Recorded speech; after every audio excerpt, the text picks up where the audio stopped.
Olá pessoal, tudo bem? Sejam bem-vindos a mais um Culto Racional. Hoje é o Culto Racional, hashtag 13. E hoje nós vamos falar de um assunto muito importante, profundo. Eu vou precisar de um pouquinho mais de tempo, naturalmente, porque eu tenho que explicar algumas coisas para vocês que não vão explicar para você por aí, tá? Eles não vão.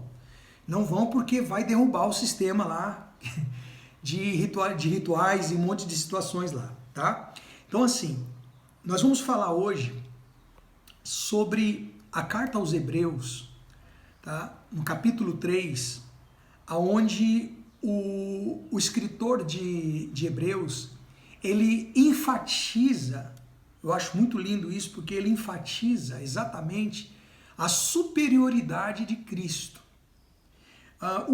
Você tem que entender que a carta aos Hebreus é uma carta direcionada aos judeus, tá? Ele usa Hebreus, né? Ele usa o nome Hebreus, porque é o povo de Deus, é tudo de onde nasceu. Porque normalmente os judeus, principalmente daquela época, eles não eram muito favoráveis ou favorável de jeito algum a Cristo, tá? Eles enfatizavam muito as leis de Moisés, né? A Torá, as leis de Moisés, e falavam muito também sobre Abraão. Era uma das coisas assim que orgulhava o judeu. 3 coisas orgulhavam o judeu, né? E até hoje orgulha, que é, eles são descendentes de Abraão, onde tudo começou, né? Tudo começou em Abraão. Deus chama Abraão, estabelece com ele uma aliança, e dali toda a descendência que nasceu de Abraão, que eram os hebreus, ali era o povo de Deus. Que mais tarde se tornaram israelitas, naquela luta de Jacó com o anjo, né? Com Deus. Deus muda o nome de Jacó para Israel, então se tornam tudo que nasce de Israel, as tribos de Israel, as tribos de Jacó, né, de Israel. E depois daquela divisão de Judá e Israel, né, os filhos de Salomão, o filho de Salomão, e aí vem a tribo de Judá, que aí vem os judeus, dali nascem os judeus. Mas isso aí é para um outro vídeo. Mas eu preciso explicar para você que o escritor de Hebreus, ele quer enfatizar que Cristo ele é superior, que o sacrifício de Jesus é superior aos sacrifícios da lei mosaica. Ele está tentando explicar que na lei mosaica os sumos sacerdotes eram aqueles que mediavam, né? Eram mediadores entre Deus e o homem, através de sacrifício de animais. E ele está enfatizando em Hebreus que Jesus agora é o nosso sumo sacerdote. Ele é o único mediador entre Deus e o homem com o seu próprio sacrifício, não com sangue de animais, mas com o seu próprio sangue, né? Não num tabernáculo feito por mãos de homens, mas num tabernáculo celestial. Compreende? Então eu precisava fazer essa pequena introdução para você poder entender o que está escrito aqui. Como é que funciona agora, depois do sacrifício de Cristo, depois da morte da cruz. Quando Cristo diz está consumado, a significância dessa palavra consumado, está consumado, agora começa a nova aliança. Eu estou trazendo o Novo Testamento para vocês agora, tá certo? Então vamos lá, ele diz assim, ó, Hebreus capítulo 3, versículo 1 em diante, ele diz assim, ó, eu vou bem pausado explicando para poder ficar bem legal, tá? O título diz assim, ó, Cristo é superior a Moisés. Vamos desprezar Moisés? Vamos falar assim, ó, Moisés não presta, já era, o que ele fez não serve. Não, muito pelo contrário. O que Moisés fez foi muito importante, legislador de 613 preceitos da lei, que colocou o povo no lugar, que deu uma educação, aquela coisa toda, ok. Só que nós temos que compreender, o ponto aqui não é que Moisés não serve, não é que nós vamos anular as obras de Moisés, não é isso. O ponto aqui é que Cristo é superior. Cristo é superior a Moisés. E aí ele fala sobre o perigo da incredulidade e da desobediência. Perigo da incredulidade. Você sabe o que é incredulidade? As pessoas falam muito hoje sobre negacionismo. Ah, porque o fulano é negacionista, Você sabe o que é um negacionista? É uma pessoa que tem ali algo que está comprovado, é histórico ou científico, está ali provado. É eu dizer para você, vou dar um exemplo aqui, tá? Aqui tá uma planta. Isso aqui é planta mesmo, tá? Dá para ver? É uma planta mesmo, isso aqui é uma planta, isso aqui não é artificial, não. É um pedacinho aqui, ó. Isso aqui não é artificial, isso aqui é uma planta de verdade. E eu dizer para você que isso aqui é um papel. Gente, isso aqui não é papel, tá todo mundo vendo, né? que isso aqui é uma planta. Ou esse vaso aqui que é de vidro, eu falar que isso aqui é de pedra. Eu estou negando que isso aqui é de vidro quando é de vidro. Então isso é um negacionista. Então a pessoa está escutando a palavra. Está escrito aqui. Historicamente já foram comprovados os escritos. Historicamente já foram comprovados, já foi comprovada a existência do Senhor Jesus como homem aqui e todas aquelas outras coisas. Mas a pessoa, não existiu. Tudo bem. Não vamos discutir opiniões, a pessoa está usando de incredulidade. Não creio. É seu direito, tudo bem. Mas você corre um risco, tá? É disso que está falando aqui. Bom, vamos ao texto. O texto diz assim, ó. Por isso, santos irmãos, que participais da vocação celestial, considerai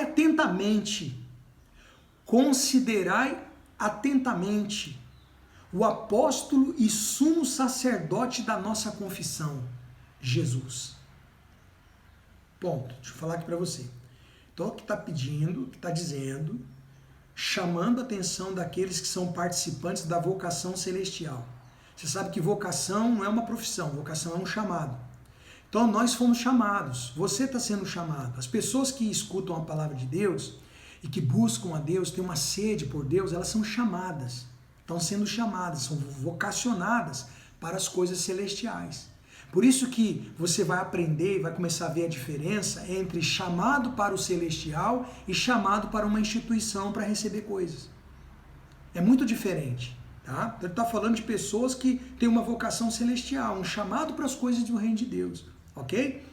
E está falando que a gente tem que considerar atentamente, sem vacilar. Considera o apóstolo e sumo sacerdote da nossa alma, né? Da nossa confissão. Quando fala confissão, é confissão de fé. Você é o quê? Você é cristão? Você está dizendo que é. Então, o sumo sacerdote, apóstolo e sumo sacerdote da nossa confissão é Jesus. É Jesus. Então ele está dizendo para considerar. Aí ele fala assim, ó, o qual, esse Jesus, é fiel àquele que o constituiu. Então você vê que aqui em vida, quando Jesus estava aqui como homem, ele sempre falava, uma comida eu tenho para comer que é fazer a vontade do meu Pai.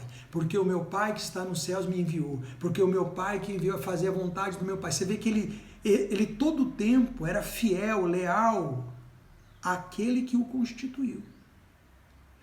Da mesma forma, nós temos que aprender a sermos fiéis e leais àquele que nos constituiu. Quando você acorda pela manhã e abre seus olhos, é Deus que constituiu a sua vida. Ah, mas minha vida está destruída. Bom, aí são escolhas com consequências. Tá certo? Então assim, para te dizer que Jesus era fiel àquele ao qual o lhe constituiu. Como também, ele vai fazer paralelo, como também o era Moisés, em toda a casa de Deus. Então Moisés, ele era fiel àquele que o constituiu, na época de Moisés, ele era fiel em toda a casa de Deus, o tabernáculo, né?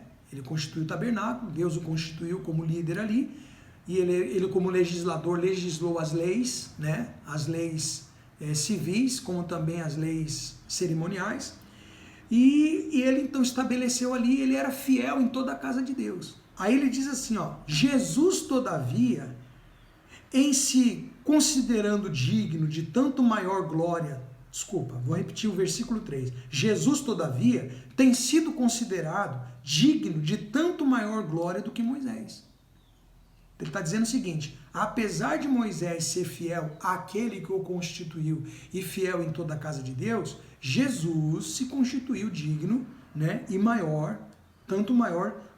digno de tanto maior glória do que Moisés. Quanto maior honra do que a casa tem aquele que a estabeleceu. Então assim como Deus tem maior honra, né, porque ele estabeleceu a casa, Cristo tem maior glória do que Moisés. Aí ele explica assim, parece que está complicado, mas você vai entender já. O versículo 4 diz assim, ó, pois toda casa é estabelecida por alguém, mas aquele que estabeleceu todas as coisas é Deus. Tá certo? Aí ele fala assim, ó, 5. E Moisés era fiel em toda a casa de Deus, como servo, Moisés, grava isso, Moisés era fiel em toda a casa de Deus como servo, para testemunho das coisas que haviam de ser anunciadas. Então, mais tarde se anunciava as coisas e dava-se o exemplo de Moisés, que era o que os judeus faziam para Jesus. Nos embates, nos confrontos, nós servimos a Moisés. Nós somos filhos de Abraão, para pegar os exemplos deles. Porque Moisés era fiel em toda a casa de Deus como servo. Só que aqui está dizendo o seguinte, para finalizar. Cristo, porém, era fiel a Deus como filho. Moisés era como servo, Jesus como filho. Quem é maior, o filho ou o servo? Já começa por aí. Então, Cristo, porém, como filho, em sua casa. Você vê que Moisés ele era fiel como servo na casa de Deus. Aqui está escrito, Cristo, porém, como filho, em sua casa, a qual casa somos nós. Olha que maravilha. Se guardarmos firmes até o fim a ousadia e a exultação da esperança. Então eu vou repetir o 6 para terminar aqui, que é maravilhoso. Olha só. Cristo, porém, como filho em sua casa, a qual casa somos nós. Se guardarmos firme até o fim a ousadia e a exultação da esperança. Então isso aqui é maravilhoso, porque aqui no livro de Hebreus o autor ele está enfatizando o seguinte, ele está enfatizando a superioridade de Cristo em relação a qualquer profeta, em relação a qualquer homem do passado, em qualquer legislador, patriarca. Foram importantes, sabe? Vieram na construção, né? Vieram ali trazendo as histórias, Deus usando esses homens. Mas Cristo é superior, Ele é o nosso sumo sacerdote, Ele é o bispo das nossas almas. As pessoas, às vezes, elas se sentem fragilizadas porque dizem assim, você é ovelha que não tem pastor, porque você se afastou da igreja. Gente, casa somos nós, está aqui, ó. Está aqui, ó. Cristo como filho, foi fiel a Deus como filho em sua casa. Casa, a qual casa somos nós. Hoje ele mora aqui, hoje ele vive em nós. É para ser assim.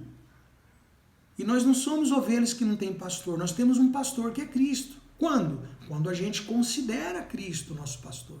Quando a gente segue o que ele fala. Por isso que fala lá do perigo da desobediência e da incredulidade. Porque não adianta você saber essas coisas que eu estou lhe falando se você não pratica. Se você não considera. Sabe, não adianta você ter conhecimento do Evangelho. Você tem que obedecer o Evangelho, você tem que viver o Evangelho. Tá? Então a gente conhece muitas pessoas aí que têm conhecimentos. Você saber que Cristo morreu na cruz, ok. Mas só saber e você viver com outros deuses, sabe? Você vive com outros deuses. Você estabelece deuses na sua vida que não é Deus.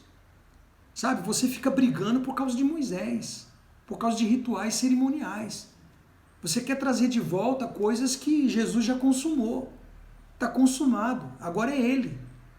Sabe? Você, enfim, ou por ignorância, ou por incredulidade, não sei. Cada qual se avalie. Agora, nós chegamos aqui até você para poder te trazer um evangelho livre de tendência, puro, direto no assunto. Qual é? Eu vou ganhar o quê? Talvez alguém tivesse aí uma instituição e falasse, vamos para a minha instituição, deixa eu te dar um endereço aqui, olha, tal hora e tal hora, vamos lá, porque vai acontecer, tua vitória, sei lá o quê. Aí as mensagens têm um pouco de tendência para arrastar esse pessoal para lá, mas eu estou te arrastando para onde? Para onde que eu estou te arrastando? Qual é o endereço que eu estou te dando? Estou te dando um caminho que é Cristo, para você avaliar. Então você não está afastado você pode estar afastado de denominação, porque você tem que começar a compreender que você é casa de Deus. Que o Espírito Santo quer morar em você, que Jesus quer viver em você. Lembra na mensagem passada, né, que quando a gente valoriza a palavra de Deus, crê na palavra do Senhor Jesus, né, ele falou, os que me amam, obedecem a minha palavra. Os que me amam, praticam a minha palavra, obedecem a minha palavra. Aí o Pai o amará, e eu e o Pai viremos sobre ele e faremos nele morada. Morada, é aqui, ó, essa casa aqui, é aqui. A samaritana que perguntou, a gente tem que adorar Deus no monte ou tem que adorar lá no templo, em Jerusalém? Nem no monte, nem no templo, Deus é espírito. Importa que os seus adoradores o adorem em espírito. Tá querendo dizer o quê? Que a pessoa não pode ir num lugar de culto? Não, claro que pode. Não pode é venerar esse lugar, depender desse lugar, como se nesse lugar a vida dela e as bênçãos, seja lá o que for, dependesse de ela estar nesse lugar. E esse lugar comece a controlar a vida da pessoa, trazendo heresias, ensinamentos, fábulas de homens. Que é o que a gente vê hoje. Distorce o que Cristo ensinou, de maneiras que a instituição tem mais voz do que o que Cristo disse. Quando ele é o intercessor, quando ele é o sumo sacerdote, quando ele morreu na cruz. Sabe? Essa coisa sistemática. Então você tem que tomar cuidado com isso aí. Então assim, ó, seja livre. Mas não é livre da ocasião para fazer besteira. Livre é sem peso. Sem peso. Então, Moisés era fiel em toda a casa de Deus como servo, para testemunho das coisas que haveriam de ser anunciadas, que é o que aconteceu. Cristo, porém, como filho, em sua casa, chamando nós de casa dele, né? Em sua casa, a qual casa somos nós. Que maravilha, né? Agora, claro, se guardarmos firmes. Se guardarmos firme até o fim, né? A ousadia e a exultação da esperança. Eu vou falar uma coisa para você, servir a Deus ou ser um homem de Deus, uma mulher de Deus, no tempo de hoje, você tem que ser ousado. Mas não é ousado para poder afrontar os outros. É ousado para você fazer valer o que você pensa, aquilo que é o real, aquilo que é o correto. Tá certo? Bom, nós vamos ficando por aqui na participação do Culto Racional de hoje. Espero poder ter ajudado vocês de alguma forma. E amanhã a gente volta aqui com mais uma mensagem para a edificação da sua vida, tá bom? Forte abraço a todos, Deus os abençoe e até lá.